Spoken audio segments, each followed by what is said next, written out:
फैसलाबाद से स्टोरी जो कि इंसान अंडे देता था मंशियात के। अंडे की जो है वो पैकिंग करता है। पैकिंग के ऊपर जो है वो फिर बाकायदा तौर पर लोशन की डब्बी होती है, इसके बाद उसके ऊपर लोशन लगाता है। तो लोशन लगाकर जहाँ से मुर्गी अंडा देती है, ठीक है, उसी रास्ते से ये अंडा जो है अपने जिस्म के अंदर डालता है। और एक अंडा नहीं डालता, तकरीबन 12 के करीब जो है वो अंडे डाल लेता है। इलाका गैर में जाके, जिस तरह अमूमन हम सुनते हैं कि इलाका गैर से मंशियात जो है वो तमाम शहरों में पंजाब की आती है। ये जो मुलजिम है, ये कितने अरसे से इस काम में मुलविस था, कितने केसेस में मतलूब था पुलिस? अच्छा, ये मंशियात की एक महंगी किस्म है और जिसको हम आइस कहते हैं। ये बेसिकली आइस डीलर था बहुत बड़ा। तो इसका काम यही था कि ये फैसलाबाद और इसके जो गिरदोनवा में इलाके हैं वहाँ पर जो है मंशियात की जो डिलीवरी करता था। अस्सलाम वालेकुम नाज़रीन, मैं हूं ज़ुहैब हाशमी। नाज़रीन, मुर्गियां अंडे देती तो सबने देखी होंगी। आज इस स्टोरी में हम जिक्र करेंगे एक ऐसे इंसान का जो कि इंसान होने के साथ साथ अंडे भी देता था। ये स्टोरी क्या है, इस हवाले से बात करने के लिए मेरे साथ सीनियर जर्नलिस्ट मियां मुनव्वर साहब मौजूद हैं। इनसे बात करते हैं। अस्सलाम वालेकुम जी। जी वालेकुम सलाम। सर, कैसे हैं आप? अल्हम्दुलिल्लाह। ये बताइएगा कि सारी दुनिया में अंडे मुर्गियां देती हैं, फैसलाबाद में इंसानों ने अंडे देने शुरू कर दिए। जी जो है वो जो अपनी नौयत का मुनफरद वाक़या था जो चुनियोट में पेश आया, जहाँ पर एक बड़ा नामी ग्रामी मंशियात फरोश था जहांगीर, जो इलाका गैर में जाके, जिस तरह अमूमन हम सुनते हैं कि इलाका गैर से मंशियात जो है वो तमाम शहरों में पंजाब की आती है। तो वहाँ पर जाकर जो है इसने मंशियात जो सबसे महंगी किस्म है वो वहाँ से ख़रीदता है।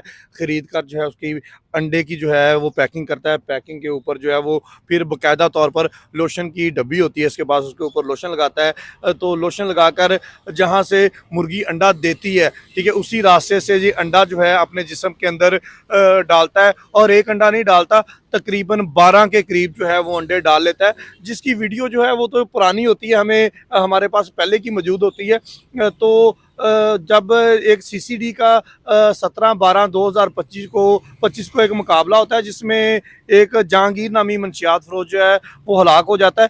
तो हम उस वीडियो को जब इसको तनाज़ुर में देखते हैं तो मुझे पता चलता है कि ये वही बंदा है जिसकी वीडियो मेरे पास पहले से मौजूद है, जो अंडे देता है। तो सीसीडी के साथ इसका मुकाबला होता है। वहाँ पर नसरुल्लाह खान है, एएसआई हैं, वो दलेर आदमी है शुरू से ही, इसलिए खैर वो शायद सीसीडी का हिस्सा है। तो वो इनको रोकने का इशारा करते हैं, रुकते नहीं हैं, फायरिंग कर देती हैं, कमाद में चले जाते हैं। फिर वही पुरानी स्टोरी आ जाती है कि अपने की साथियों की फायरिंग से जो है वो तो हलाक हो गया, एफआईआर का मतन जो है वो इस तरह है। लेकिन ये एक बड़ा मंशियात फरोश था। जब इसकी वीडियो हम उसके तनाजुर में देखते हैं तो हमें पता चलता है कि ये वही जहांगीर है जिसकी वीडियो हमारे पास पहले से मौजूद है। तो हमारे लिए भी ये एक मुनफरद स्टोरी थी। तो फिर हमने इस पर थोड़ा और काम शुरू किया।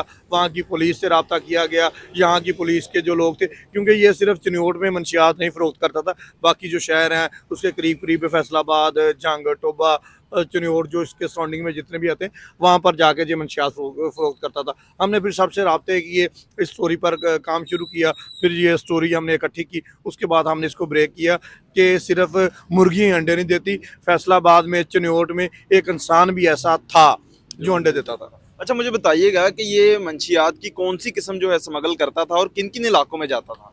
अच्छा, ये मंशियात की एक महंगी किस्म है और जिसको हम आइस कहते हैं। ये बेसिकली आइस डीलर था बहुत बड़ा। तो इसका काम यही था कि ये फैसलाबाद और इसके जो गिरदोनवा में इलाके हैं वहाँ पर जो है मंशियात की जो डिलीवरी करता था।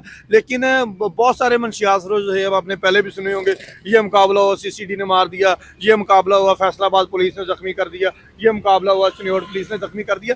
इस तरह के वाक़यात आपने बहुत सारे सुने होंगे, मंशियात फ़रोख्त करने वाले भी बहुत ज़्यादा आप लोगों ने सुने होंगे। लेकिन क्योंकि इस स्टोरी को करने का मकसद ये था कि हम जुर्म करते हैं और जुर्म इस हद तक आगे जाके करते हैं कि अपनी जान से भी खेल जाते हैं। ये इंसान जो है लोगों की ज़िंदगियों से खेल रहा था, लेकिन अब देखने और सुनने वाली बात ये है कि ये कितनी देर से अपनी ज़िंदगी के साथ खेल रहा था।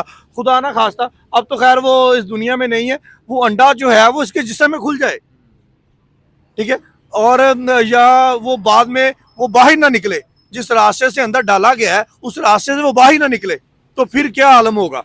ठीक है, असल मकसद ये है लोगों को बताने का कि जो मंशियात फरोख्त करने वाले हैं, जो हमारे बच्चों को, हमारी नौजवान नस्ल को इस लानत पर लगाने वाले हैं, वो अपनी ज़िंदगी के साथ खेल कर भी ये सारा कुछ कर जाते हैं। अच्छा, ये जो मुलजिम है, ये कितने अरसे से इस काम में मुलविस था, कितने केसेस में मतलूब था पुलिस को? देखिए अब इनके रजिस्टर्ड केसेस जो हैं उनकी तादाद जो है वो तो बहुत ज़्यादा होती है। अब मसला ये है कि बाज़ दफ़ा हम भी तो मतलब इसी मुआशरे का हिस्सा है। बाज़ दफ़ा होता ये है कि ये पकड़े जाते हैं और उधर ही पुलिस से लेन देन करके फिर बाहर आ जाते हैं। ठीक है, आप मुझे बताएं कि एक बंदा 10 साल से काम कर रहा है मंशियात का, 10 साल में वो 10 दफ़ा पकड़ा गया है, मतलब 1 साल में वो एक दफ़ा पकड़ा जाता है, बाहर आ जाता है।